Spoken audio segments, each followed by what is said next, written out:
Y bueno, seguimos hablando de las maquinarias. Bueno, decir que estamos en el centro asturiano es ocioso porque creo que más que menos ya ha estado aquí más de una vez. Pero bueno, por si acaso hay alguno novato. Bueno, sí, aquí hay dos novatos. Sí, la primera vez que venimos aquí. Bueno, pues que sepáis. ¿Esto es Casa Asturias o la Casa No, Galicia? Casa Asturias no, centro asturiano. Ah, el centro Asturias. Sí, porque, y esto siempre lo corrijo a quien lo dice, a quien dice que hay Casa Asturias, porque en Madrid hay dos establecimientos de hostelería que se llaman Casa de Asturias. Y alguien se puede subir en un taxi, lleven a la Casa de Asturias, que le llevan a Pues nosotros veníamos a eso, a la Casa de le llevan Asturias. a la guindalera, pues entonces, bueno, pero nada, quédense, que lo que va a haber aquí, quédense que lo que va a haber aquí es bueno. Bueno, esta casa, bromas aparte, Cándido es un hombre con mucho humor, y bueno, a mí me gusta la persona con humor. Es la decana de todas las instituciones regionales de España, no solo las asturianas, de cuantas hay por el mundo, que son unas cuantas. Esta se fundó el 2 de octubre de 1881. Quiere decir que tiene más años que yo, que ya es decir, pero no es una casa vieja. Es una casa, sí, con muchos años, pero no es una casa vieja, es una casa activa, muy activa, porque aquí hay actos prácticamente todos los días de la semana, prácticamente. Y eso no se da en ningún sitio. O sea, que dicen los estadistas que es la entidad privada de España que más actos organiza. Yo no lo digo porque eso suena a presunción, pero me creo que es cierto, es así. Y actos de mucho interés.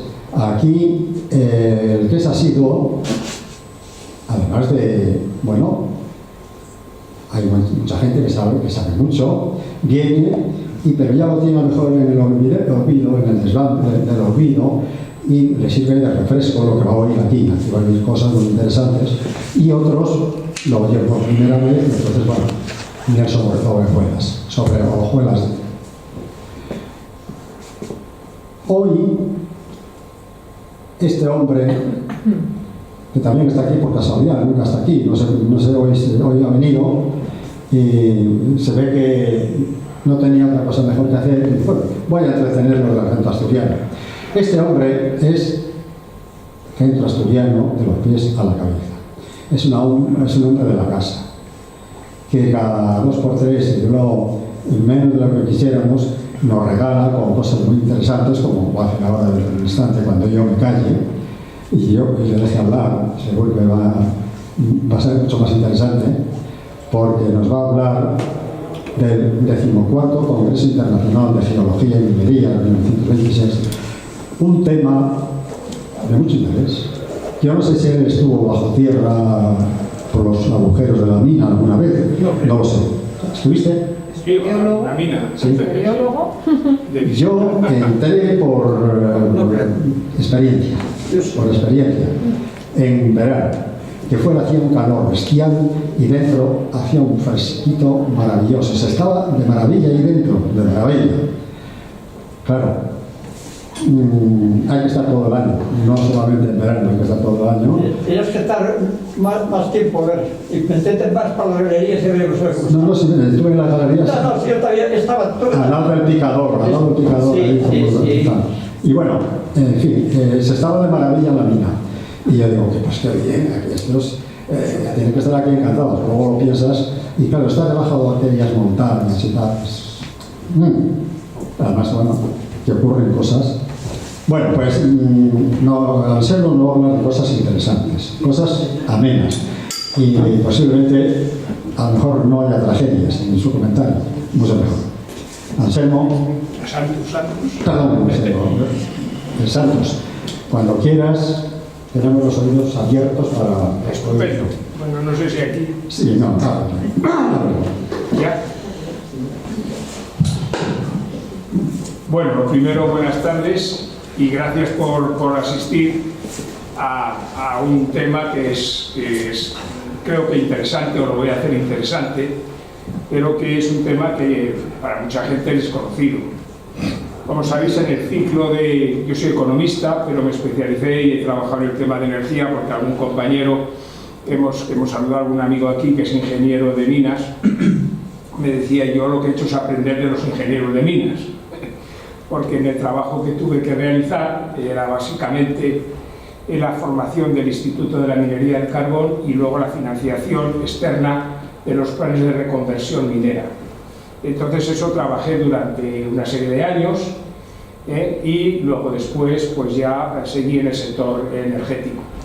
Pero nunca dejé de tenerle cariño al tema minero, tanto por el trabajo que estaba realizando como por las figuras anteriores de mi origen por lado de madre, de Asturias, y de la gente minera, como voy a comentar.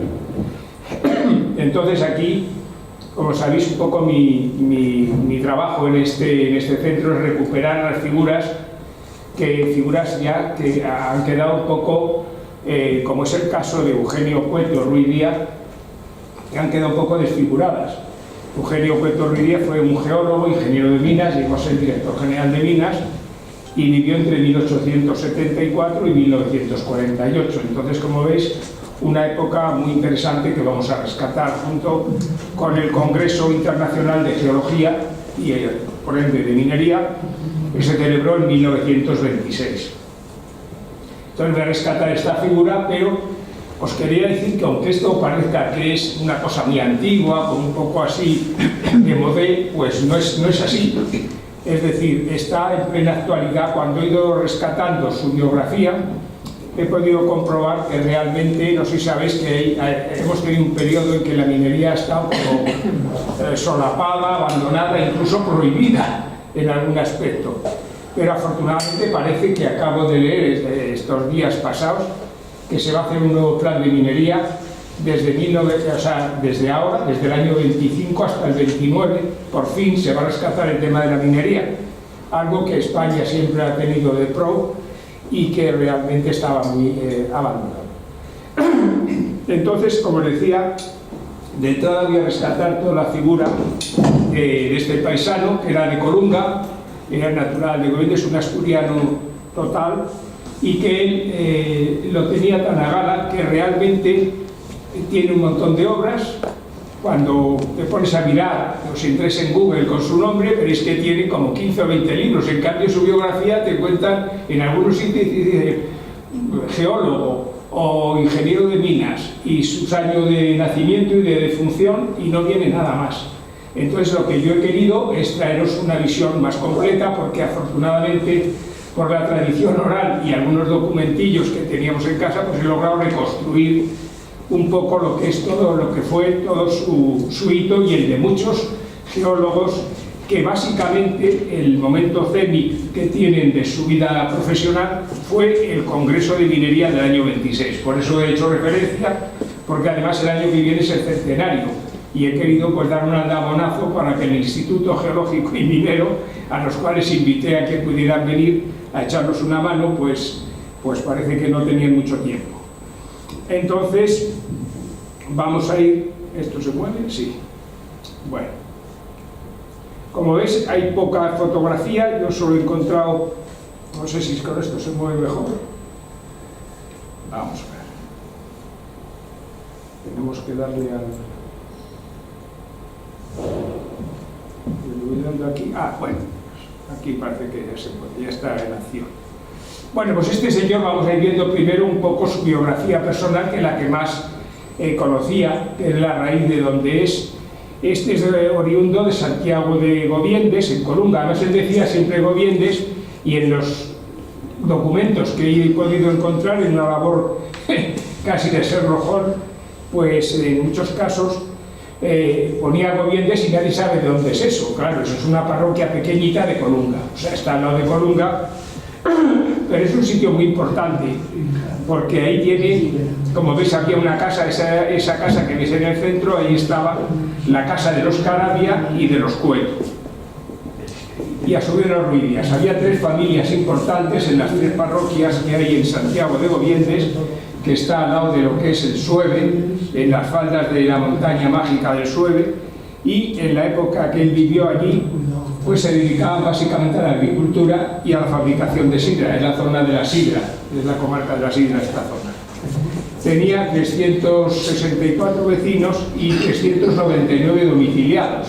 ¿Qué es eso de domiciliados? Pues significaba que mucha gente, como Asturias ha tenido mucha gente que estaba emigrada o trabajaba en otros sitios, estaban domiciliados pero no vivían allí. Los vecinos exactos eran eso. Pero tenía 743 habitantes y era la segunda parroquia en importancia después de Libardón, que tenía ya cerca de los 1000. Hoy día tiene mucho menos, o sea que por eso hay que recordarlo esto cuanto antes, porque las cosas pasan y Asturias está prácticamente quedando despoblada. En la casa de los Cueto, que se llamaba La Posesión, que era de su familia, era del siglo XVII y se conserva toda la historia de la familia. Allí incluso hay un roble antiguo muy famoso en la zona. Su familia procedía de los abuelos, su abuelo era Antonio Ruiz Díaz Luege, que había estado en Cuba, como casi todos iban a Cuba a hacer un cierto capital, y luego ya se situaban. Y se había casado con Carmen Caravia García, que es una familia muy conocida y famosa de allí de Gobiendes, que era Pedro Caravia, que fue un catedrático de filosofía muy famoso en Gijón. Entonces, estos tuvieron 3 hijos, que eran Eugenio, Santos y Carmen. Eugenio Ruiz Díaz Caravia fue realmente uno de los cofundadores del Centro Asturiano. Como veis, voy ganando, que ya lo presenté en su día aquí.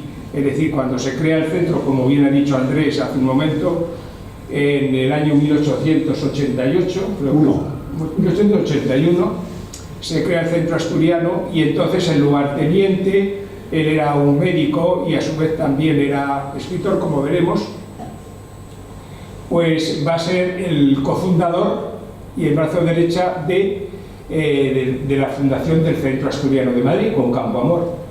Y realmente va a hacer la publicación, se va a encargar de la publicación de la revista Asturias, que todavía existe. Es decir, se editaba en una imprenta que tenía, de las más importantes de Madrid, hijos de J. García. Y luego ya sus padres, su madre, Carmen Ruiz Díaz Caravia, se va a casar con Antonio Cueto Vigil, un señor que era nacido en Pría de Llanes, que está cerca realmente de la parte de Colunga, y él se va a fincar en Colunga, y tenían una hermosa finca allí donde va a vivir sus años de jovencito junto con sus 8 hermanos, ya que esta gente tuvo 8 hijos, de los cuales los más reconocidos eran Eugenio y otro Santos, que va a ser alcalde de Pravia y muy conocido por la gente de la asturianidad, de los que primero estuvieron reivindicando el tema asturiano.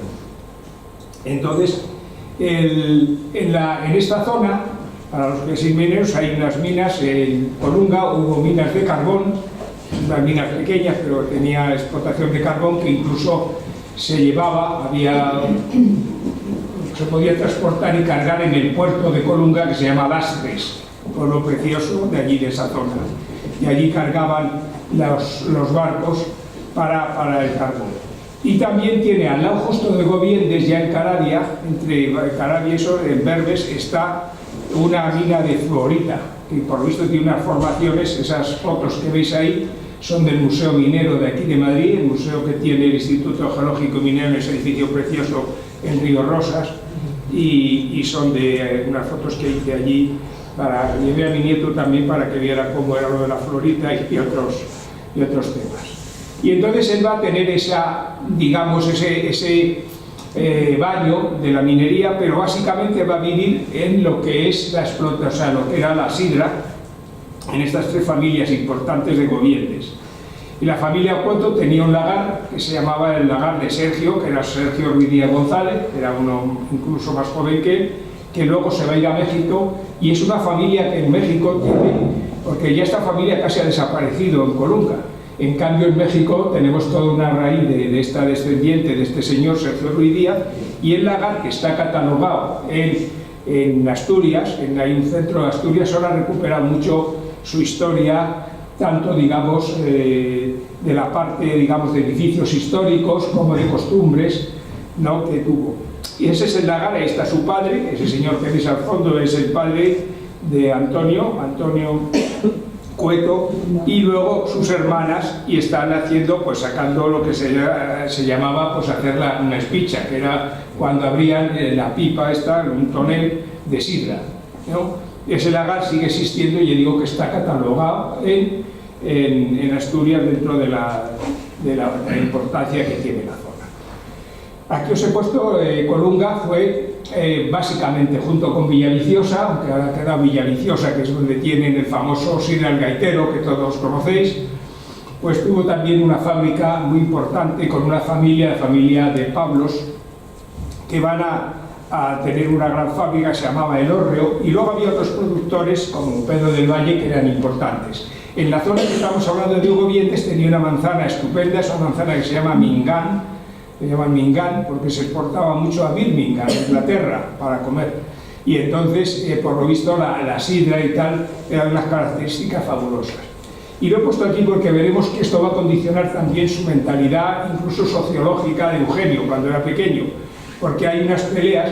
Estos pequeños productores que estaban en la zona de Colunga tienen una pelea con estos grandes, con el de Pablos, que ponía un impuesto casi abusivo, era la época del caciquismo, ponía un impuesto abusivo sobre lo que era la elaboración de la sidra, y entonces hubo una pelea que encardinó y llevó la familia Ruiz Díaz contra el alcalde en ese momento, y a su vez que además de alcalde era el propietario de casi todo en Colunga, y entre ellos de la finca esta, de la fábrica del Hórreo. Entonces esa pelea y tal le va a condicionar de alguna manera de aquel dicho famoso que dice que ante el rico y el poderoso lo importante es ser orgulloso. Entonces él va a ser un hombre callado, introvertido, pero muy orgulloso. Bueno, ahí otra de las cuestiones que va a tener es, ahí tenéis el Sueve, que es la montaña. Esa montaña está pegada al mar, al fondo que veis es el mar. Entonces, si esto no lo conocéis, os recomiendo que hagáis alguna visita, porque es preciosa. Y aquí, uno de los primeros que va a ir allí fue un minero, un ingeniero de minas, fichado por la reina, me parece que era María Cristina, en aquella época, en la restauración, se llamaba Guillermo Schulz y Schweitzer. Este Guillermo Schulz era de Kassel, era un alemán que llega a España, se afinca y va a ser el padre de la minería española, es decir, va a ser el presidente del primer instituto geológico y minero, y Schulz va a ser una referencia. Y él era también muy activo en la montaña, eran montañeros, digamos, de ver la orografía, de visitar las cosas. Y él se enamora del Sueve, y este señor pues hacía las visitas por allí, que me imagino que a Eugenio le condicionaría la presencia de este señor súper importante, que también ya se quedó aquí, murió en Aranjuez en 1877, cuando tenía 3 años ya Eugenio, pero que él lo tendrían como una referencia. Y como os decía, él va a tener un tío, el hermano de su madre, que es Eugenio Ruiz Díaz Caravia, que ya os hablé en otra presentación, que este señor llegó a ser, él hizo medicina, después estuvo dedicado a llevar la empresa de artes gráficas en la calle Campomanesa, que digo que era muy importante. Él había querido estuvo en el seminario, y en el seminario vivió la revolución, una revolución de estas de la época derivadas del 1848, por lo cual eran muy anticlericales, y vio peligrar su vida, por lo cual dijo que no se metía en la iglesia porque quería ir al cielo, pero más tarde. Y entonces él cogió y se salió, y luego debía gustarle la señora, me imagino también. Es este señor de los mostachos, que esto gracias al Centro Asturiano lo encontré aquí en el archivo, una foto, que si no es imposible encontrar. Y este escribió un libro, le encantaba la historia, como a muchos de nuestra familia, y escribió La Florida, su conquista y colonización, por Pedro Menéndez de Avilés. En base a los documentos antiguos, pues ya rehizo y escribió esto, que fue un premio de la Real Academia de la Historia, ni más ni menos. Este señor también empezó una enciclopedia asturiana, pero como veis, no vivió mucho tiempo. Él nació en el año 1849 y se va a morir en 96, es decir, con escasos, no yo sé si llegó a los 50 años, no llegó, 44 años creo que eso. Entonces, Este va a ser, digamos, él se va a llamar Eugenio Cueto, su sobrino se va a llamar Eugenio por su tío. Este tío incluso va a estar aquí estudiando sus estudios, va a venir a Madrid a estudiar, que era lo típico de esa época. Y este señor Eugenio Ruiz Díaz Caravia era muy importante en el sentido de que, aparte de escribir y de tener estos afanes, ¿no?, había sido dentro del grupo de la Quintana, que fue un grupo que reivindicó los temas de asturianos, de asturianidad. Ahora se está recuperando este tipo de gente. Pues él estuvo muy metido dentro del círculo católico que lo llevaba Alejandro Pidalmón, este señor que veis con unas barbas luengas ahí abajo. El de arriba es el Pedro Menéndez de Áviles, y Alejandro Pidalmón pues fue un político, también ministro y tal, y bastante gente muy conservadora. Es decir, que él va a tener en la educación del niño, va a tener a este tío como referencia y va a tener una educación conservadora, lo cual no quiere decir que él fuera muy conservador, tampoco era un revolucionario, pero tenía ese que os he contado, esa especie de lucha que habían tenido, la vivió de pequeño, la lucha contra el caciquismo en Colunga, con lo cual él va a ser hasta cierto punto pues un hombre, digamos, observador y contestatario cuando llegaba el momento. Bueno, esa infancia la va a hacer los estudios primarios, los 10 primeros años, la infancia en Govientes. En aquella época la vida en estas pequeñas parroquias era muy bonita, su familia tenía una ermita que sigue existiendo, y normalmente pues hacían la espicha con la sidra, y aparte de las fiestas de la parroquia se hacían unas fiestas más mini fiestas, digamos, mini romerías, que se hacían en cada una de estas familias. O sea, cada una de ellas hacía. Mi familia era otra de las familias, los Montes allí, que también tenían otra ermita y ellos iban, unos y otros iban a estas fiestas. Luego se viene a Madrid a estudiar a casa de su tío, Eugenio, y eso es el instituto de noviciado, que va a ser en esa época, que lo había creado, se había creado pues, en la época de 1845, es el Caserón de San Bernardo, que os sonará mucho más como Caserón de San Bernardo. Ahí estuvo la Facultad Económica nuestra cuando empezaba, y va a seguir las enseñanzas en esa época de Pedro José Pidal y Carniado, que era el padre de Alejandro Pidalmón, o sea, que hemos visto antes. Es decir, que va a estar unida a esa familia Pidal, que son muy importantes. Va a ser como una referencia dentro de estos, eran de Villaviciosa, aunque vivían en Madrid, y va a ser una referencia para Eugenio en toda su vida. Va a tener unas calificaciones extraordinarias. De hecho, existe su expediente, está dentro de lo que es los archivos de la Biblioteca Nacional, y va a estudiar ya en la Escuela de Minas. Entonces va a estudiar en la Escuela de Minas, donde en esa época era por asignaturas, tenía un número de asignaturas que tenían que hacerla en un número de años. Había como dos periodos, uno general de ingeniería y luego ya especialidad de minas, y había que hacerlo, hay quien terminaba la carrera enseguida, o lo hacían digamos, en 4 años o 5 más, luego el proyecto de fin de carrera, y otros os tardaban algo más. Él debió tardar algo más, ignoro en el tiempo ese si también colaboró en otros temas, porque era un hombre polifacético y era tan reservado que realmente no sabe mucho más. La verdad es que he hecho una labor de arqueología aquí. Y bueno, va a sacar, lo que sí vi es que realmente va a terminar en la promoción 76 de ingeniero de minas, y va a obtener su título en septiembre del año 1900. Y va a ser el segundo de su promoción. Esto era muy importante, porque los 2 primeros de la promoción pasaban a ser o figuraban dentro del Cuerpo General de Minas, o sea, entraban casi directamente ahí. Y él va a entrar ahí, como veremos. Y antes había tenido otros 2 coetáneos, ingenieros de minas importantes asturianos, que quiero hacer referencia por la importancia que tiene. Uno era Ramón del Cueto Noval, que había nacido en 1800, un poco mayor que él, era de la promoción 69, y Manuel López de Diego de la promoción 72. Estos eran de Oviedo y de alguna manera son antecesores de él en lo que era ser ingeniero de minas. Y nada más terminar, como he dicho, él estaba muy en contacto con la familia Pidal. Hemos hablado del abuelo, hemos hablado del hijo Alejandro Pidal, y vamos a hablar del nieto del primero, que era don Pedro Pidal y Bernardo de Quirós, muy conocido por ser llamado el Marqués de Villaviciosa.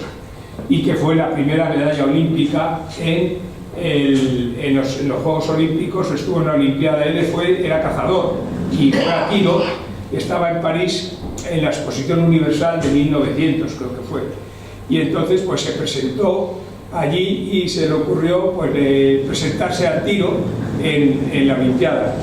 Y entonces al presentarse allí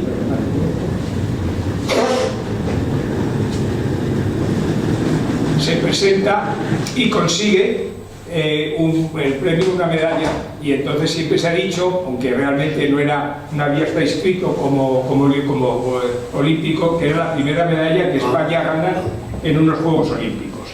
Este Marqués de Villaviciosa, además de ser deportista, luego va a ser político, era también conservacionista, y de hecho a él le debemos, junto con el ministro de la época, el crear los parques nacionales. Creó el Parque Nacional de Covadonga y lo crea el Marqués de Villaviciosa. Entonces los parques nacionales son un referente también de esta persona. Como os he dicho, su tío era íntimo de toda esta gente, era coetáneo de él, y va a estar en la fábrica de Mieres, o sea, se va a casar con una señorita, Jacqueline Dulou, que era una señorita de una familia de mucho dinero, que habían comprado las minas de Mieres, habían venido a España. Entonces las primeras minas, la zona minera de Mieres, pues la va a hacer esta familia, que van a crear lo que se llamó la fábrica de Mieres. Se llamaba porque tenía metalurgia, como veis ahí. Entonces ahí van a estar y por ahí van a desfilar casi todo el mundo de la minería. Esa referencia es importantísima, porque un poco más tarde también, antes ya se había creado, como veremos, se había creado una escuela de minería para crear capataces, o sea, lo que es el segundo nivel de los ingenieros de minas, la gente que va a trabajar en las minas, ya a pie de mina y más metido en ello. Entonces estos propietarios de esta empresa minero-metalúrgica pues van a ser, y este señor pues va a estar allí, y lógicamente debió decirle que debía estar allí trabajando allí. Él se iría allí, habíamos dicho que terminó en septiembre, y estuvo trabajando un tiempo aquí, mientras accedía en 1902 al Cuerpo Nacional de Ingenieros de Minas, donde pediría luego, como veremos, va a pedir el pasar a la situación de inactivo, porque él se va a marchar. Aquí vemos todos los que entraron en 1902. Este Cuerpo de Minas del Estado se definía como los especializados en la gestión de las minas, que se consideraron patrimonio de la corona, hablamos de inicio templo, y después lo serían de la nación. Entonces se crea en el 1833 y él va a pertenecer a este cuerpo junto con su compañero Manuel Ruiz Alcó, que hemos dicho que era el número 1 y él el número 2. Ahí le veis al final del todo, está en la penúltima línea, Eugenio Cueto Ruiz Díaz. Bueno, él va a pedir la excedencia y se lo va a marchar a México. Él era aventurero, ante todo le gustaba la aventura, y por lo que sea, ya os he dicho que él era un hombre introvertido, no le gustaba mucho seguir las directrices, quizá respetaba a su tío, pero no seguir las directrices en el ambiente tan conservador que había. Y se marcha allí a Coahuila y Durango, que eran donde las dos zonas mineras que estaban en ese momento en plena ebullición en México. Este deseo de aventura que le va a surgir con 27 años y le va a durar hasta los 37, aunque luego va a seguir la aventura, pero no ya en México. Entonces se marcha hacia 1901-1902, no sé, ahí no tengo la certeza de que saliera, quizá yo creo que esperaría en enero, que entra en el Cuerpo de Minas y pediría la excedencia, porque ante todo era un hombre habilidoso, y entonces pues se guardaría el reservarse el puesto para la vuelta. Ya digo que se marcha a México, donde ya estaba parte de la familia de los Cueto y Ruiz Díaz en México, y él oiría las aventuras, porque en Asturias en esa época se hablaba más de América que de Madrid, es decir, que la gente estaba hablando de lo que uno y otro paisano estaban haciendo y cómo progresaban en cada uno de estos países. Normalmente el barco que iba allí era el vapor Reina María Cristina, que veis ahí. Entonces normalmente salía del puerto de Santander y a veces hacía una escala y montaban los asturianos de esta zona en el Musel, en Gijón. Y luego después esta travesía duraba casi un mes entero. fue una travesía dura, aunque él yo creo que era de la familia, no estaba mal económicamente y él había trabajado ya, me imagino que habría hecho un poco unos ahorros para poder ir en una posición, porque la travesía en lo que era la parte de tercera y tal era terrible, o sea que iría más acomodado. Y va a llegar allí porque allí en esta zona siempre ellos tenían allí los parientes que le estaban contando que ahí había unos, ahí tenéis Coahuila, en la zona, veis abajo que pone el Torreón, en esta zona del Torreón, veis que hace ahí como en la parte de abajo a la derecha vuestra. Torreón es una de las ciudades, toda esta zona va a ser sobre todo la minería y la explotación de campos de agricultura de algodón, y era un emporio, es decir, los que iban allí trabajaban de españoles, se hacían muy ricos en aquella época, y así va a ser con una de las familias más ricas de Colunga, pero que han venido a menos, o sea que eran mucho don y poco din. Entonces estos se marchan. Era la familia que había sido también de los Vallado, de los Victorero de Lastres. Entonces, esta gente yo creo que le va a acoger allí y le va a guiar, aunque luego él se va a marchar por su propia cuenta a las Sabinas, que ahora se llama Nueva Rosita, es una de las ciudades donde va a estar, y ahí va a vivir ya en 1908, estamos llegando que llegaría en 1902, 6 años va a vivir una de las aventuras más difíciles, que es la gran explosión de la mina de carbón. Hubo una explosión porque allí hay mucho grisú, y entonces hubo una explosión ocurrida hacia las 7 de la mañana del día 27, un cambio de turno. El grisú, él se va a especializar en el tema del grisú y va a introducir en México. Hay que reconocer que en esa época, si la minería era dura en Europa, en México, imaginaos, la mayoría de los mineros eran de origen asiático.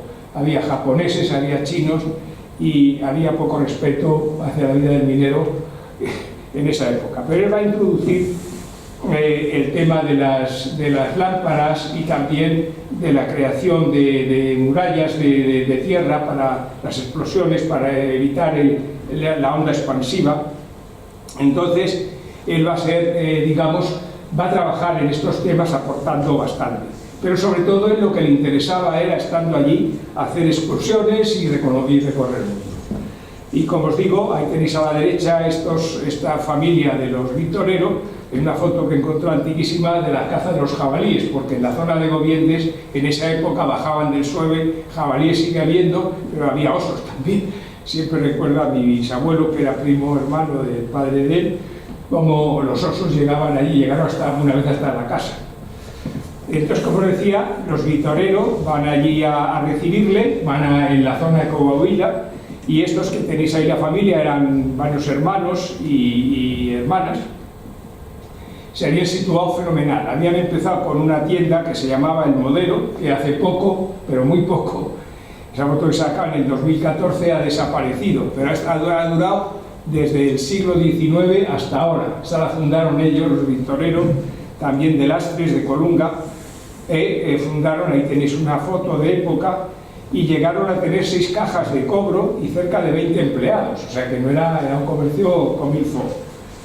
Entonces él va a hacer esto. Esta familia también se va a hacer rica, sobre todo con el tema, tenían como el don del dinero. Entonces compraron unos terrenos casi baldíos y dijeron, va a llover, y llovió y habían plantado algodón, con lo cual lo vendieron luego a Inglaterra y hicieron un capital enorme. Era familia con un gran palacio que hemos estado alguna vez, el de los Vallado, este era de los Victorero, pero es otra de las familias que desgraciadamente me gusta recordarlo, porque son familias que han desaparecido, porque la mayoría, no sé por qué, se quedaban solteros, porque iban a América, allí tendrían otra vida, y cuando vuelven ya no les apetecía, o se hacían comodones y ya no se casaban.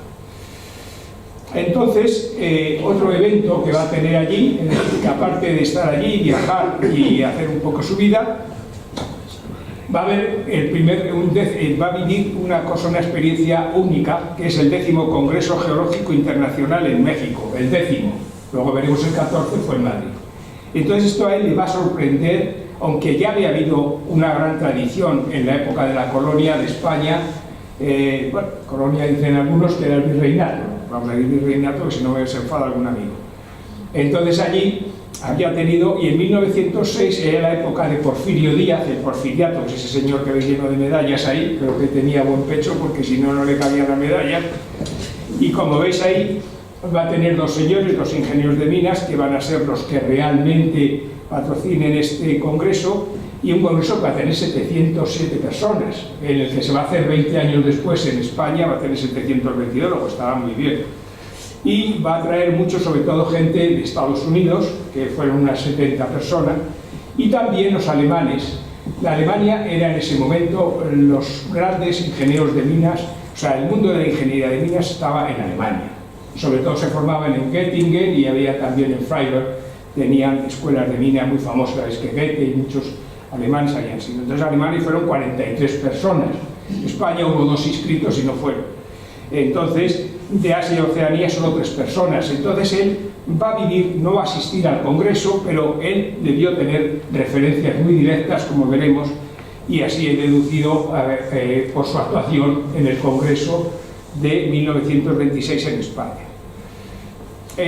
Una característica que se va a dar en este Congreso de México fue que se hizo también, y va a tener un paralelismo con el de España, se va a crear el edificio, que sabéis que en España está en Río Rosas, ese edificio tan precioso del Instituto Geológico y Minero, pues allí es el de México fue y se creó en esa época, entre 1900 y 1904, y también se va a crear un museo minero, con lo cual en 1906, que estamos hablando, pues se va a inaugurar todo este ámbito, y a él le va a servir como una referencia del atraso que en ese momento España tenía en comparación con México. O sea, nosotros que les habíamos dado el know-how, pues queda sobrepasado. Es decir, México tenía un avance enorme. Hay que decir también que los norteamericanos andaban echándole el ojo a todos nuestros antiguos virreinatos para introducir con capital y tal. Es la época que acababan de ganar, de dejar a España fuera de juego con la guerra de Cuba y de Filipinas, y entonces, digamos, estaba en su momento álgido, en 1906 Estados Unidos, y metiéndose por América, la antigua América hispana a tope. Y dentro de los viajes que él hizo, he podido localizar lo que está escrito. Hizo un viaje al Cañón del Colorado, que por lo visto tuvo una gran... Además, se fue en plan aventurero, él estaba acostumbrado a hacer montaña, entonces se relacionó con los indios. En esa zona todavía los apaches estaban en la zona de Coahuila, bajaban desde Texas, había indios. Y él se va a relacionar muy bien, y hay un tratanista, que es Meseguer Pardo, que hizo una pequeña biografía de todos los... y la salió publicada en el Instituto Geológico y Minero, y habla de él como esa es la única biografía que conocíamos, pequeña pero bien explicada. Y ahí el Cañón del Colorado pues lo va a conocer, incluso lo va a trabajar, hizo un gran trabajo, es un libro precioso, la conferencia está podéis acceder a ella, y va a hablar del viaje sabéis que lo descubrió Pánfilo de Narváez, y que el que llevaba como tesorero y alguacil era Alvar Núñez de Vaca, que veremos que también él era un gran, venía de la familia, por su tío Eugenio, que hemos comentado, su tradición de estudio de historia. Entonces va a estudiar el tema y va a escribir sobre todo la geología. Entonces, ¿con qué lo compara el Cañón del Colorado? Porque él su especialidad era tectónica, es decir, era orogénesis. La tectónica, para los que no sepáis, es la parte, digamos, lo que conforma las capas de la tierra, de la naturaleza. Es decir, digamos que es la más visual, una de las más visuales de las especialidades que tiene la ingeniería de minas.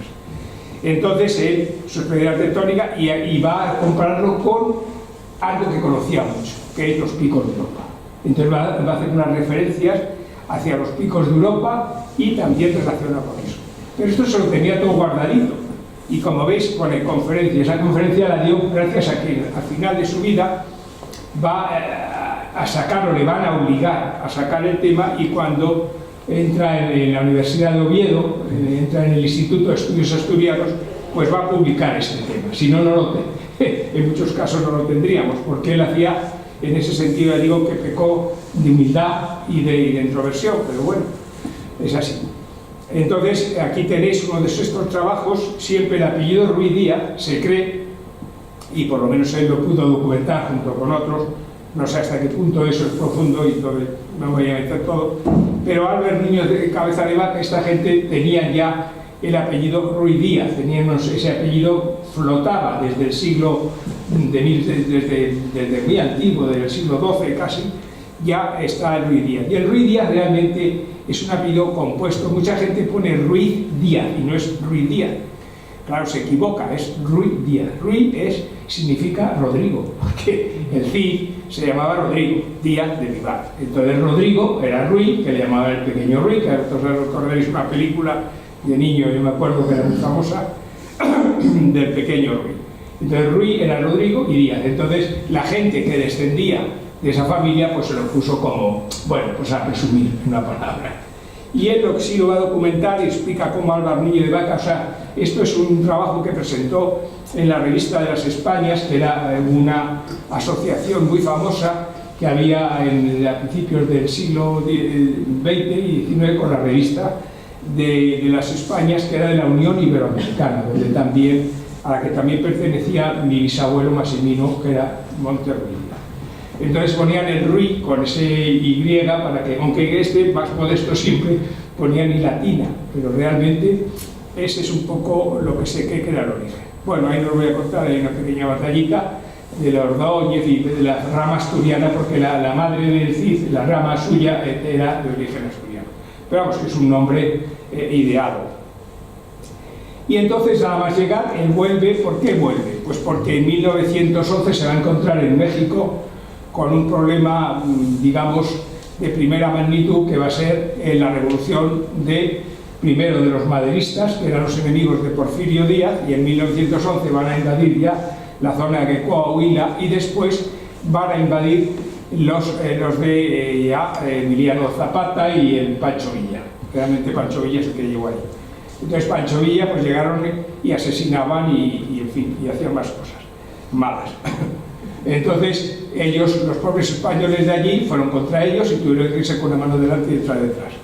Y entonces eso fue un drama que histórico, que que debía recordarse, que es los españoles, el dinero que tenían allí. Muchos de nuestra familia pues sufrieron esto. Entonces pues tuvieron que llegar, digamos, con una mano detrás, porque no les dejaron sacar nada y se escaparon con vida. Afortunadamente que murieron muchos españoles, porque ellos, el odio estaba hacia los españoles. En cambio los norteamericanos, gracias al cónsul de Coahuila, salvaron la vida a los hermanos Vitorero. Se tuvieron que meter en unos bidones en unos de esos de madera, o sea, era pues, de película casi, para poder salir de esa zona, y eso, que les habían parado algo y no les mataron gracias al cónsul de Estados Unidos, que les salvó la vida realmente. Él tiene esa experiencia y dice que, bueno, que ya pues de aventuras y peligros, tenía 37 años ya, que vuelve a su país y vuelve a España. Entonces llega, vuelve a reintegrarse en el Cuerpo Nacional de Ingenieros de Minas, y en 1919 ya tenemos una referencia de él, que está sabéis que en los distritos de España los mineros tienen sus distritos mineros, que no se corresponden con otros distritos, sino que son específicos en función de las zonas mineras. Entonces él va a ocupar ese negociado y va a estar allí, donde va a encontrarse ya a otro paisano, que es Ignacio Patac Pérez Arce, ese señor que veis ahí con el bigote, que es un señor muy importante de la ingeniería de minas asturiana. Este señor pues es profesor en la Escuela de Minas, que os he dicho, de Mieres, que había fundado en su momento Sur, y que había estado también Domingo Orueta, había sido también, digamos, director, y que era una referencia. Entonces él va a estar, yo creo que debió trabajar otra vez en Mieres y luego ya se reintegró al cuerpo, y entonces en Palencia ocupa el puesto, porque el jefe, ellos tienen unos escalones que iban por años, con lo cual Eugenio Cueto hubiera subido más rápido si no se hubiera ido a México, pero no podríamos contar estas experiencias tan divertidas ahora mismo aquí, sino que sería una vida simplemente de funcionario. Entonces, en esta época va a estar en la zona de Palencia, como os decía, y como consecuencia de sus trabajos, así que tengamos referencia, hizo uno muy importante sobre la cuenca hullera del río Rubagón. Entonces ahí va a hacer, en esto se va a ocupar de cuando se descubrían minas, tenían que ir, es decir, que se encargaban, y él va a ir ascendiendo dentro de los puestos allí. Y también se va dando a conocer con algunos compañeros más jóvenes, porque algunos como él se había marchado y eso iba por escalafón, el que había seguido y había subido. Entonces él le va a tocar, digamos, que ir chupando rueda durante 8 años en los escalafones del Cuerpo de Ingenieros de Minas. Y en el año 26 se va a celebrar el primero e importantísimo Congreso Internacional de Geología en Madrid. Había habido otro anteriormente en Bruselas. Eso se celebran cada 4 años, como las Olimpiadas. Entonces el anterior se había hecho en el año 24. Y, perdón, 24 o 25 en el año 22. 21-22. Porque realmente este tocaba el 25. O sea, ahora se celebraría 100 años del Congreso, pero se inauguró más tarde en el 26 porque se estaba terminando el edificio de Río Rosas, de la Escuela de Minas de Río Rosas. Entonces se termina, el que va a ser el padre de este, veremos ahora, es César Rubio, y él va a tener, digamos que le van a demandar, porque él debió actuar, preguntaron, dentro del Cuerpo de Minas, lógicamente un congreso de estos era muy importante, se iba a convocar al totum revolutum del tema minero, y además fue súper importante el congreso porque el anterior se había celebrado al final en Bruselas, al final de la Primera Guerra Mundial. ¿Y qué pasó?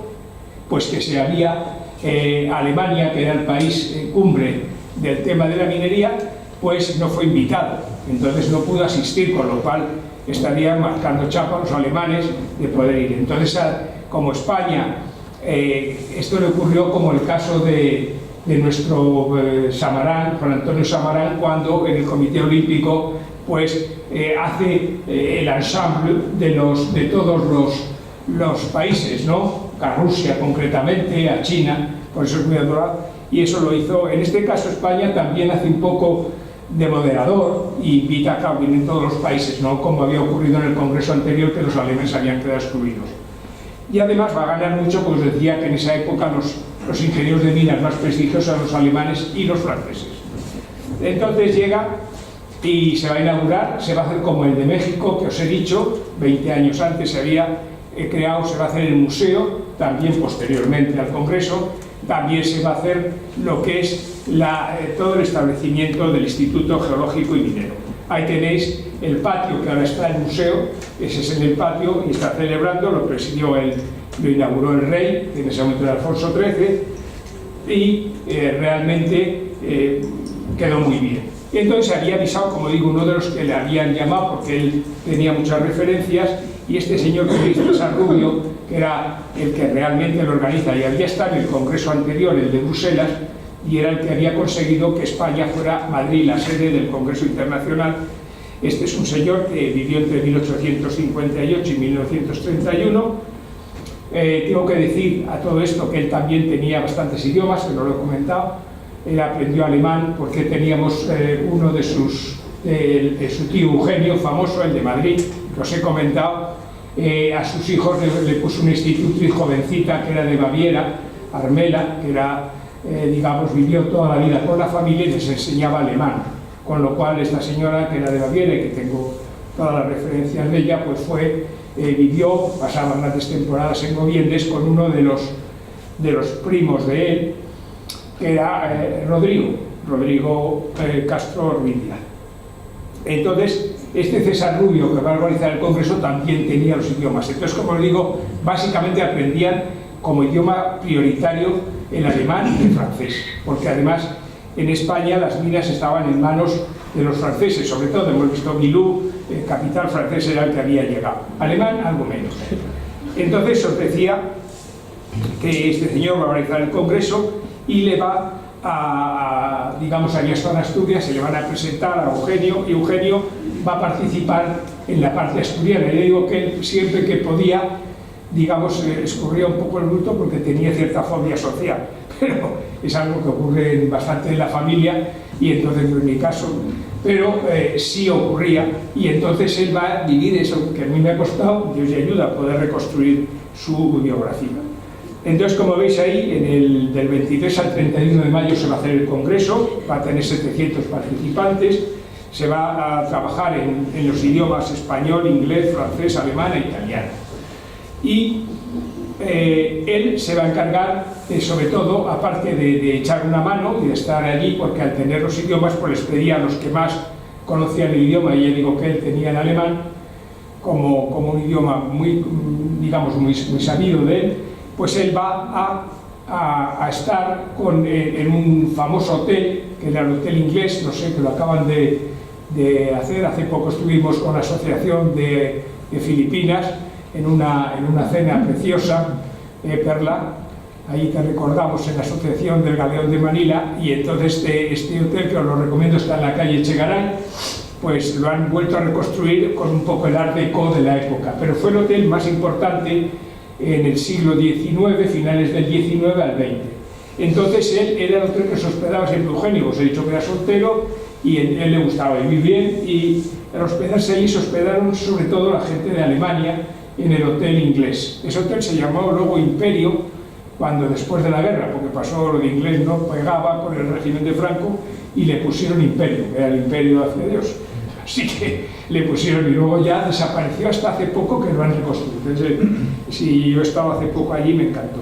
Y como decía, ahí veis un trabajo, se hicieron 16 excursiones, que esto era muy importante, se habían hecho en México, y él había sido partícipe en México de la importancia de estas excursiones, que ya se ponen, que era trabajos de campo. O sea, aparte, iban antes y después del Congreso, la gente iba, se lo pasaba bien también, a visitar y recoger muestras, recogían muestras, que luego llevaban a sus países, a sus museos de minería.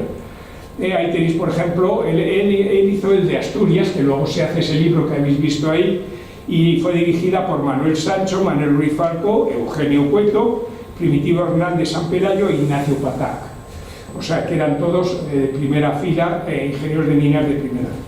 Entonces ahí tenéis una foto de época de la visita. Realmente esto, como viene la guerra civil después, y había sido primero, como era hecho por la época de la monarquía, la República como lo ignoró el Congreso, y después de la guerra, pues ignoró por otro motivo. Bueno, en resumidas cuentas, que es un Congreso que se debiera, porque les voy a decir, fue importantísimo.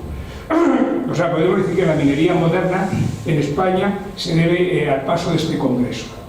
Y ello porque, vamos a ver, luego después, si me da un poco, si no os lo cuento así, porque también había preparado, os lo cuento de manera verbal, aunque tenía preparado. Realmente ahí empieza a llegar, o sea, en los alemanes, ya digo que llegaron del orden de 43 ingenieros de minas, se van a enamorar de España, van a recoger la herencia de los mineros que ya habían estado aquí, Sur, y algún otro que había estado en Vigo, que había explotaciones mineras de carbón en Vigo, que se exportaba, y no, de hierro, tenían minas de hierro que iban hacia Alemania también.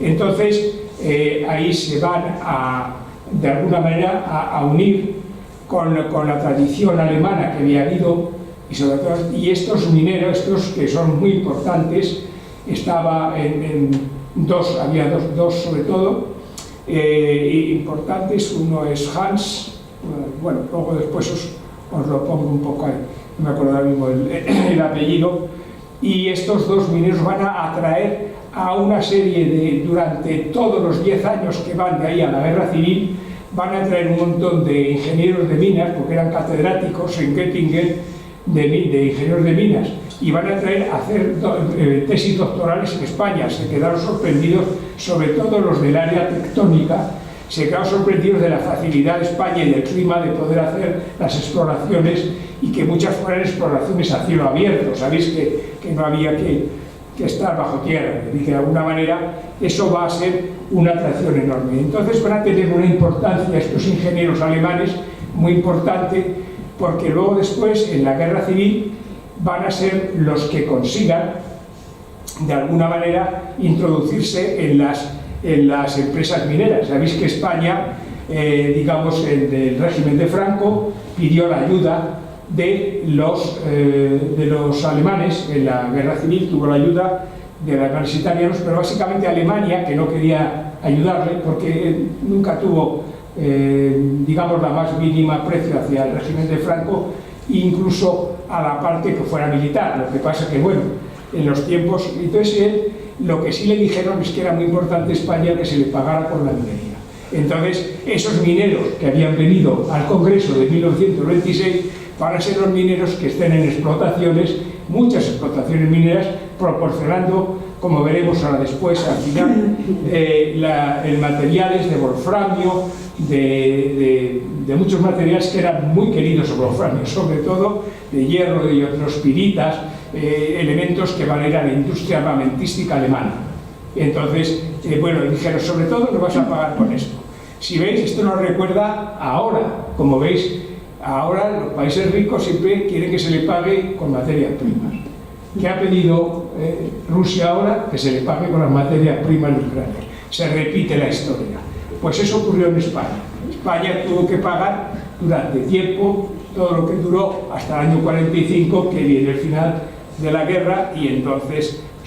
Y bueno, vamos a seguir un poco volviendo al año 26 y 27, vemos la inauguración del mirador del Fitu, que es un sitio precioso que está al lado de Boviendes, está en Calabria en concreto, en Calabria y bueno, está en el concejo de Parres, pero todo eso está junto, es al otro lado del sueve de la montaña esa mágica, y ahí, como veis, él estuvo también participando, y ahí se le hizo un homenaje. Es una de las pocas cosas que tiene Asturias que ha recordado a este señor, aparte de la que estoy haciendo yo y la que voy a publicar, sobre este geólogo ilustre. Entonces ves que ahí el cuerpo de ingenieros de minas puso una placa en este mirador, la tenéis cuando vayáis allí, dedicada a Eugenio Cueto de Rubía. Este señor, aparte, había sido montañero. Entonces en 1928 fue uno de los primeros montañeros. Esto ya lo expliqué cuando hablé de José Ramón Luege, del alpinismo en Asturias. Va a rescatar el cuerpo del primer muerto, el primero que se muere intentando escalar el Urriello, que es el Naranjo de Bulnes, ¿no? Pues que yo lo había intentado sur, y el primero que lo sube es el Marqués de Pidal, ese señor tan elegantón que hemos visto, que había sido la primera medalla olímpica, va a ser el primero que suba el Naranjo de Bulnes. Y entonces, con uno de los hijos de, digamos, con este mismo, Víctor Martínez, con un guía. Entonces, Eugenio iba por allí, y esto lo sabemos porque en la revista Peñalara publicó, se encontró con el cuerpo de este chico. Este chico quería poner una bandera roja, era un chaval que venía de los Boy Scouts de aquella época y que era antimonárquico, quería poner una bandera roja en el Urriello, y había ido sin equipamiento adecuado el muchacho y se vino abajo, y claro, no sabían qué había pasado, le llamaban el Cuco, Luis Martínez el Cuco, era del Banco, sitio donde veraneaba yo de pequeño. Y allí se va a encontrar Eugenio Cueto, que iba con un Víctor Martínez como guía, pues la gente iba siempre con estos guías, que les ayudaba en los pasos y en todo, y se encuentra el cuerpo. Y realmente saca un artículo fabuloso que está escrito en la revista Peñalara en el año 28.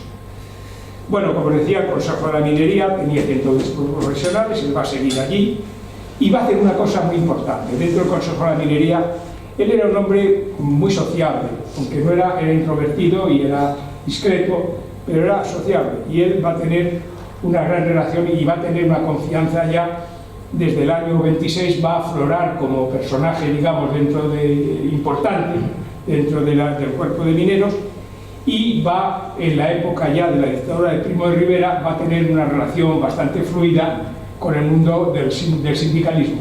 Había nacido el SOMA UGT, había nacido por aquella fecha, y estaba Manuel Llaneza, que era fue el padre del SOMA UGT. Entonces va a conseguir, en la época, digamos, se consigue un 25 céntimos por tonelada de carbón, una serie de medidas para apoyar a la minería del carbón. Entonces era que los fabricantes, los productores y otros usuarios tenían que pagar un 25 céntimos y se hacía un fondo, y este fondo va a permitir que se hagan algunas instalaciones, y va a aprovechar Manuel Llaneza también a que digamos, eso se aproveche en una cosa que había sido el sueño de los sindicatos, del sindicato minero de Asturias.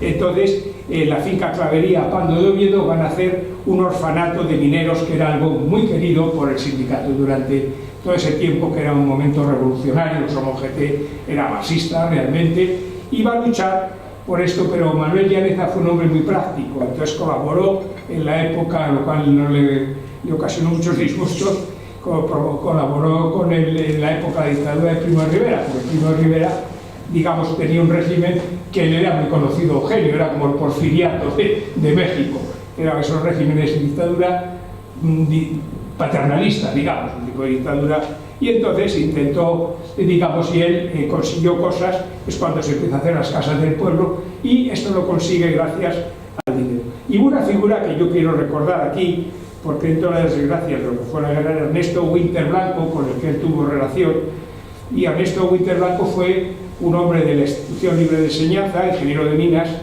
y se va a ocupar de organizar el famoso orfanato minero con un ejemplo de formación para los niños, etcétera, etcétera. Es algo impresionante. Este hombre, desgraciadamente, lo van a fusilar en los encuentros, se cayó en el lado de los nacionales en Oviedo y lo fusilan a él y a su hijo. Una de las tragedias, como había ocurrido en el año 34 con Rafael Riego, un ingeniero de minas de Mieres, que era lo contrario. Es decir, que los asesinatos de buenas personas era usual, desgraciadamente. Entonces, él va a ingresar como miembro de número en el patronato del orfanato de mineros. Va a ser el encargado de controlar de alguna manera los fondos y el funcionamiento del orfanato minero en Oviedo. Entonces se le van a nombrar en 1930 y el carácter que tenía le nombra secretario del patronato con carácter interino. En España lo que es interino acabó siendo totalmente, digamos, ya para siempre. Entonces estuvo desde el año 30 al año 37 llevando lo que fue el secretariado de esta institución, que luego, posteriormente, va a ser, cuando llega ya el régimen franquista, un tiempo estuvo eso, se utilizó como sanatorio, porque después de la guerra había quedado muy destruido Oviedo, como sabéis, y entonces se utilizó como hospital, las instalaciones que eran realmente de eso. Y él, en esa época, estamos hablando entre el año 30 y 37, va a tener una gran relación con tres también vocales muy importantes, que son, aparte de Manuel Llaneza, estaba Amador Fernández y Belarmino Tomás, que Belarmino Tomás ya sabéis que fue el primero y escaso tiempo el que llevó, digamos, el Consejo de Asturias y León, que se va a mirar luego a México. Es decir, que va a tener una relación, siendo un hombre políticamente neutral y que de estación conservadora, pero va a tener una gran relación con los jefes del movimiento sindical revolucionario de Asturias. Pero ya digo que no quiere decir que sea revolucionario, no lo era. Entonces, ellos confían tanto en él que en el año había habido un conflicto entre 1928 y 1930, había habido un conflicto muy importante en una empresa que pertenecía a las minas de Langreo y Siero, y se llama todavía el pozo Pumarabú. En esta zona pues habían hecho una huelga, y en esa época los sindicatos eran revolucionarios y no tenían realmente una buena, digamos, logística de la huelga, y con lo cual la patronal, la empresa, consiguió pues echarles, y fue un drama para la gente minera, porque claro, la gente tiene que comer, los niños comen 3 veces al día, y entonces había que adaptar. Entonces le trabajan, sobre todo Manuel Llaneza consigue que Eugenio Cueto haga el laudo, hace un laudo muy importante que está publicado en la Aurora Social, que era el órgano, el periódico que tenía el SOMA, la Federación Asturiana del Partido Socialista Obrero, y digamos, en ese número que veis ahí, pues viene todo el laudo, con lo cual consigue que se reintegre, que la patronal acepte reintegrar. Estamos hablando de 2 años de conflicto, imaginaos. Ya las cajas de resistencia en esa época estaban muy poco organizadas, con lo cual esto cayó muy bien. Es decir, que era el hombre, en ese aspecto, él era un funcionario de alto nivel, iba a servir igual que estaba sirvió a la República, pues sirvió luego después en el cuerpo estatal, y cuando le decían que había que hacerlo, hacía. Entonces ahí tenéis un poco a Manuel Llaneza, que fue tal. Hay una canción que iba a venir una amiga y queríamos ponerla, pero bueno, la canción famosa del cantante asturiano, el marido de Ana Belén, Víctor Manuel, sobre Manuel Llaneza. Ese es un poco un poema, lo digo un poco como un detalle si queréis oírlo alguna vez. Entonces él va, en el año 29 le van a aceptar como miembro de la Real Sociedad de Historia Natural. Le va a presentar Eduardo Fraga Torrejón en Oviedo, y este señor era un profesor, un catedrático de instituto, y empiezan a ver su valía. Estoy diciendo esto porque este era un hombre que había que cogerle de la oreja para que aceptara los puestos y los sitios, porque él tenía su trabajo y cuando podía se escapaba a Gobiendes y allá a ver las manzanas. Entonces llega allí y va a hacer un trabajo precioso sobre la nota acerca de los orígenes de las llanuras rasas y sierras planas de la costa de Asturias.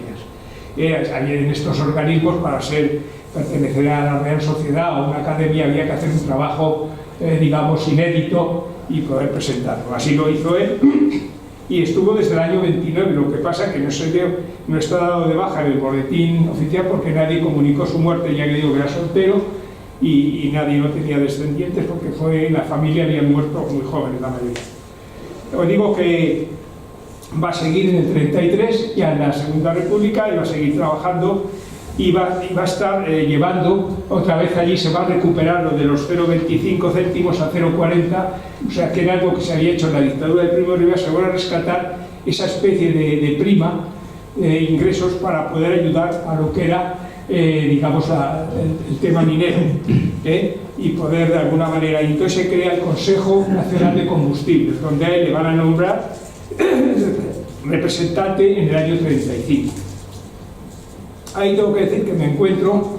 Entonces, ¿su vida había sido solo ser funcionario? Pues no.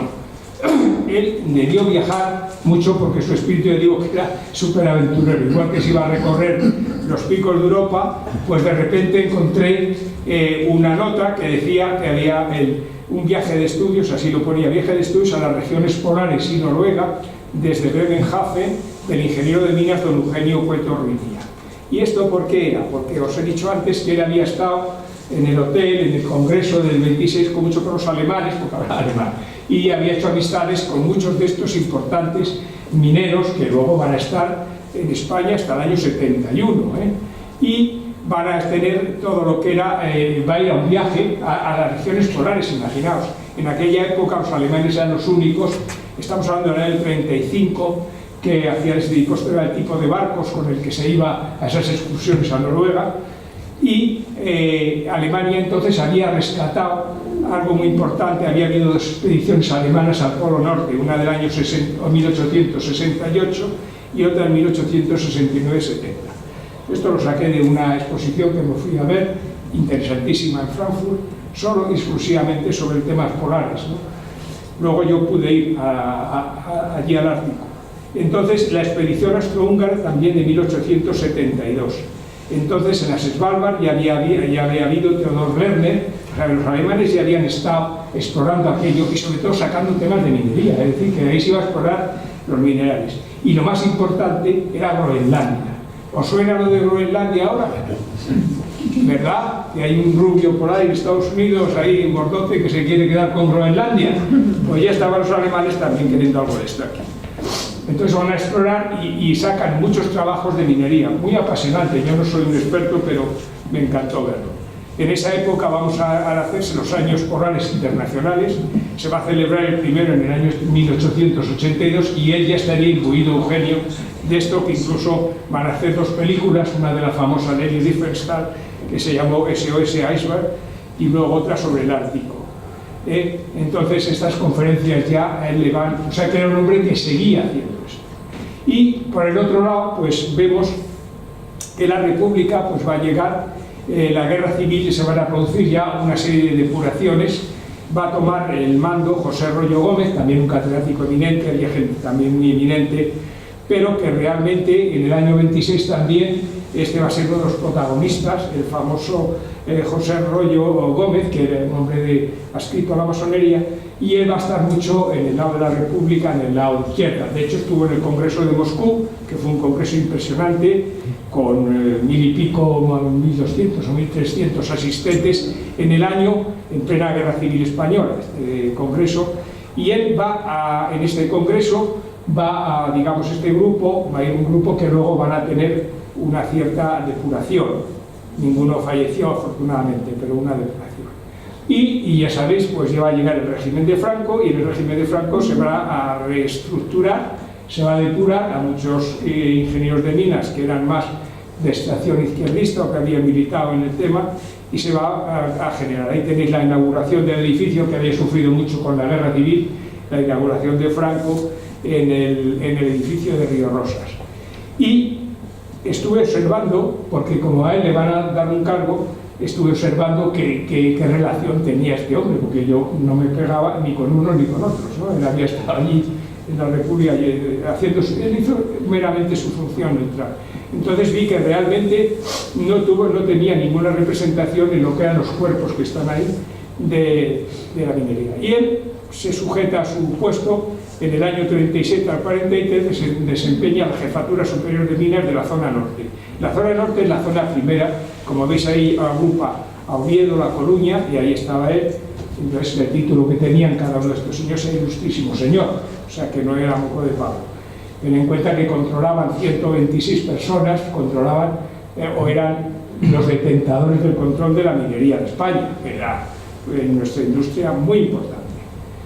En el decreto del año 43, o sea, asciende, le van a nombrar director general de minas. Esto me sorprendió, por eso miré si realmente él había tenido una militancia de algún tipo con el franquismo, y no lo tuvo. Realmente él siguió siendo neutral, pero le van a llamar porque en ese momento nombran, ellos al principio tienen, los ingenieros de minas, estaba Soances, y van nombrando gente militar en los puestos más importantes, pero se dan cuenta en el año 42, hacia el año 42-43, pues empieza a perder la guerra Alemania. Entonces el ministro que había entonces, que era Carceller, era el ministro de Industria, que había sido un hombre del régimen, era un hombre muy espabilado, era ingeniero, había trabajado en Kansas, y le convence a Franco que hay que girar hacia Estados Unidos y hacia los aliados. Entonces necesitaban un hombre. Los alemanes, como os he dicho, estaban muy introducidos en las explotaciones mineras a través de testaferros, en empresas, había el orden de 40 empresas, y tenían la minería en sus manos.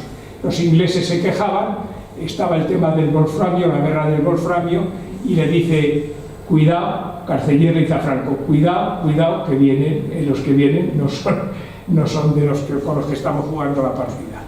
Entonces decide Carceller, hombre muy hábil, y conocía a Eugenio Cueto de la Comisión Nacional de Combustibles, y le va a nombrar director general de minas. Llegó sorprendente. Él no debió gustarle para nada, y debió aceptar simplemente por obligado cumplimiento. En esa época tampoco podías ponerte muy farruco. ¿Y por qué es esto? Pues mirad, por una cosa muy sencilla. Él entra en el año 43 y exige que en febrero del 42, o sea, cuando cumple los años, en el 44, le dé la excedencia. Y sale nombrada su excedencia, pero seguía siendo director general de minas. Pero obligó a que le dieran su excedencia, porque a los 70 años tenían la excedencia, y él dijo, joder, aquí esto es un campo, soy ingeniero de minas, pero no para estar en un campo de minas, que en ese momento era como estaba el régimen en la situación que estaba, ¿no? Entonces él se mete allí y va a ser artífice. Eso sí, él va a cumplir su función como ingeniero de minas, va a hacer la ley del año 40, va a ser artífice en sus manos de crear la ley de minas del año 44, que el año 44 se creó una ley de minas importante porque Franco había hecho unos decretos de que no podían tener participaciones, pero de alguna manera va entrando hacia el proyecto de autarquía y de eliminar, sobre todo, que la gente aliada a los ingleses vieran que se estaba haciendo algo en contra de los ingleses y americanos, en contra de los alemanes. Ese era el tema. Y por eso entra este hombre, porque él tenía buena relación con los ingenieros, a nivel de relación personal con ingenieros alemanes, y le va a nombrar director de minas. Y ya digo, va a ser el periodo que se va a crear la ley de minas, y se va a crear organismos nuevos, como va a ser el Consejo Superior de Investigaciones Científicas. Se va a crear el Instituto del Combustible, en donde en todos ellos va a estar como hombre clave, porque Carceller, que ha sido uno de los capitales luego más grandes, era el que hizo negocios. Este hombre, el Pablo Eugenio, yo creo que era simplemente su funcionario, hacerlo bien y poco más. Y entonces él va a trabajar, había estado con Kansas, en fin, era muy conocido y reconocido. Tened en cuenta que él en México ya había conocido la industria del petróleo, que empezaba en esa época en México con algún millonario norteamericano. Entonces, como os decía, en marzo del 40, va a ser vicedirector del Instituto del Combustible. Él va a tener siempre puestos, siempre colocado, nunca ganador. Es decir, va a tener puestos que él no quería tener figuras y no estar, pero sí va a figurar en él y lógicamente va a publicar cosas. Demetrio Carceller va a ser un hombre completamente del régimen franquista, pero muy hábilmente va a ser ministro de Industria y Comercio. Él se había educado en Valencia, una familia muy humilde, pero había ascendido y luego era un hacha para los negocios.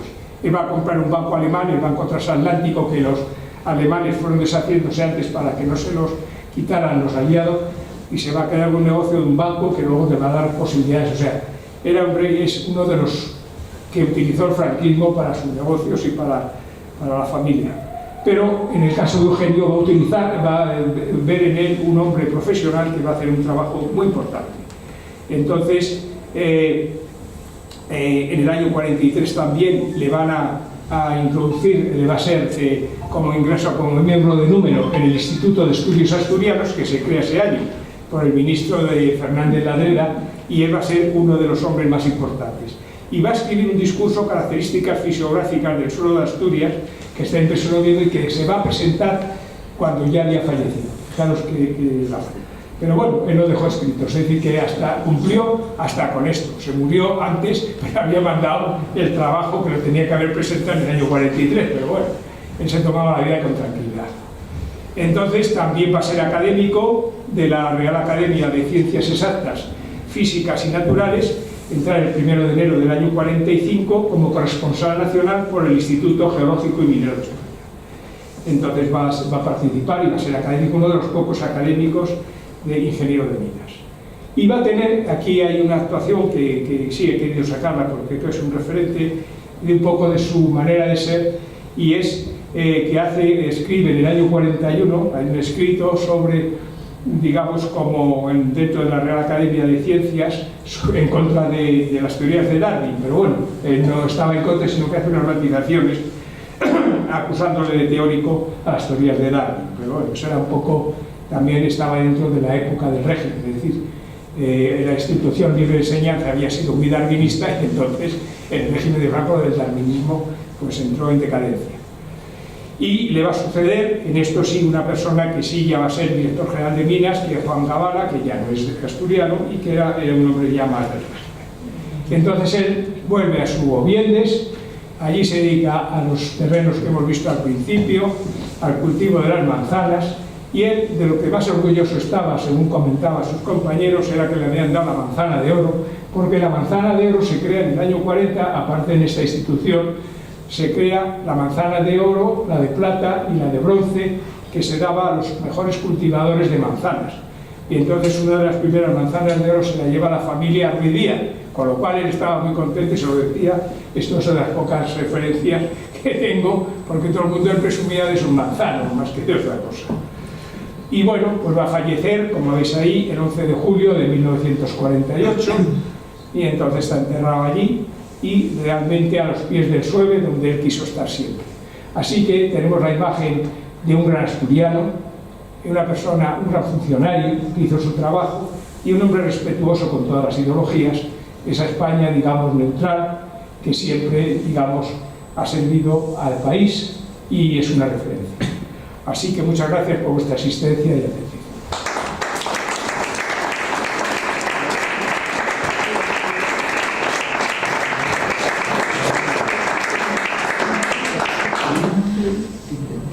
Hay tres cosas, no sé si queréis alguna pregunta alguno, y si no, inauguramos el pantano de sidra, claro.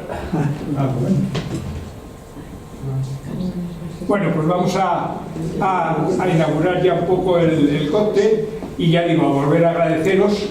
Y luego estoy intentando, sin interés el Instituto Geológico para publicar la biografía, porque os digo que no existe casi.